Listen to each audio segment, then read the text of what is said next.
All right, welcome to this explainer. Today we're going to completely reframe everything you thought you knew about the psychological impact of boxing. When we usually think about mental health and exercise, our minds instantly go to yoga mats, quiet studios, and deep, slow breathing, right? We rarely picture heavy bags, padded gloves, and a whole lot of sweat. But today we're diving into the hard data, the clinical research, and some incredibly powerful real-life stories that reveal boxing as, honestly, one of the most profoundly effective mental health interventions out there. So think about it. Is boxing really about anger, or is it actually about control?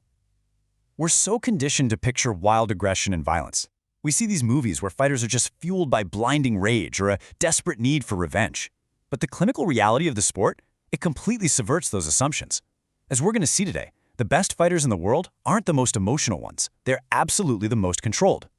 Boxing is essentially a masterclass in emotional regulation, teaching us how to stay totally calm even when our heart rate is spiking through the roof. Here's our roadmap for today. We'll start with the myths of aggression, explore moving meditation, break down control under pressure, dive into the science of rewiring the brain, and finally, look at life outside the ring. Let's get right into it. Section 1. The myth of aggression. Anger versus control. It's time to bust the misconception that stepping into a gym is just about punching out your rage. See, boxing intentionally triggers your sympathetic nervous system. That's your classic fight-or-flight response. Your heart rate shoots up, adrenaline spikes, and you start getting physically exhausted. But here's the magic. Unlike sitting in a calm room talking about your stress, boxing forces your nervous system to practice regulation in real time, right smack in the middle of that high-stress state. It teaches your body a really vital lesson. High physical arousal does not automatically equal danger. You actually learn to tolerate discomfort and realize that mental clarity is entirely possible even when you're under severe stress. Moving on to Section 2, Moving Meditation and Mindfulness in the Ring. This is where it gets really fascinating.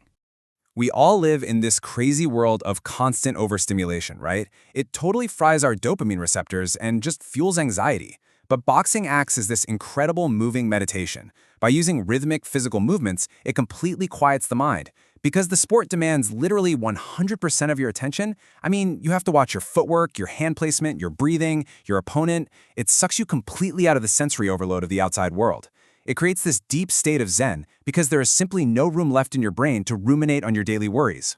And hey, this isn't just some anecdotal gym feeling. Leading sports psychologist Dr. Pete Lussoga points out that this discipline builds immense mental toughness across 3 key areas. First, coping, through applied relaxation and centering. Second, focus, which means maintaining your concentration even when you're dead tired. And third, discipline, bridging everyday goal setting with long-term mindfulness. Ultimately, this structured training develops what Dr. Lussoga perfectly calls a sustained, quiet mind. Which brings us to Section 3, Control under pressure, react versus respond. So emotional regulation is really just about having control over how your emotions drive your behavior. It's about noticing your responses without totally suppressing them. Boxing exposes your emotional habits instantly. Think about it. If you get frustrated, you rush your punches. If you get anxious, you tighten up and hold your breath. By forcing you to recognize these patterns while your heart rate is elevated, the sport trains you to manage emotional intensity and make clear, sharp decisions without losing your cool. In the ring, you find out real quick what the difference is between reacting and responding. A reaction? That's swinging wildly when you get hit, panicking and making totally emotional decisions. But a response? That's resetting your stance, protecting yourself first, and staying patient. Every single round reinforces this difference. And the best part is, when you learn to respond rather than react in the ring, that skill transfers directly to your everyday life. Instead of snapping at a coworker, you pause. Instead of escalating an argument, you stabilize. All right, Section 4, Rewiring the Brain, the Neuroscience. Let's look at the actual, measurable neurological changes.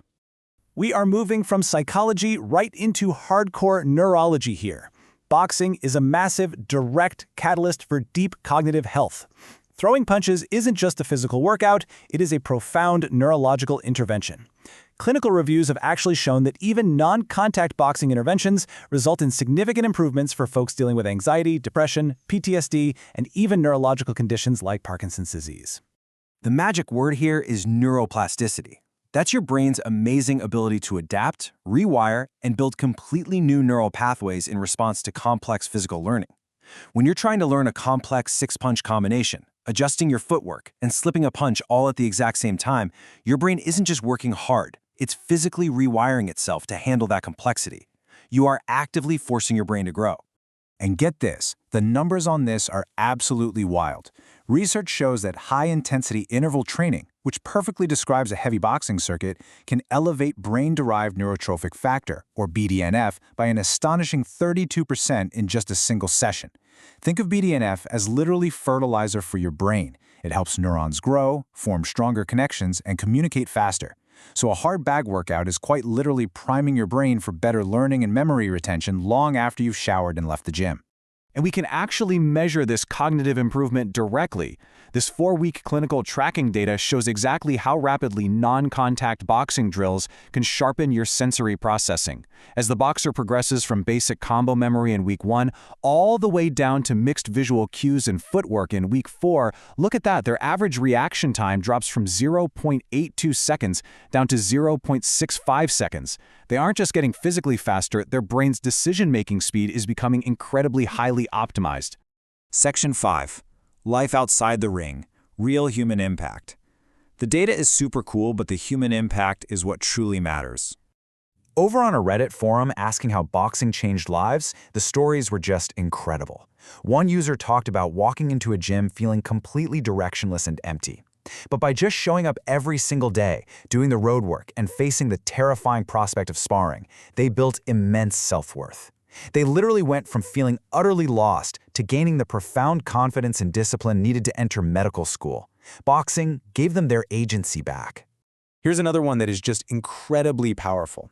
This user basically credits the sport with saving their life.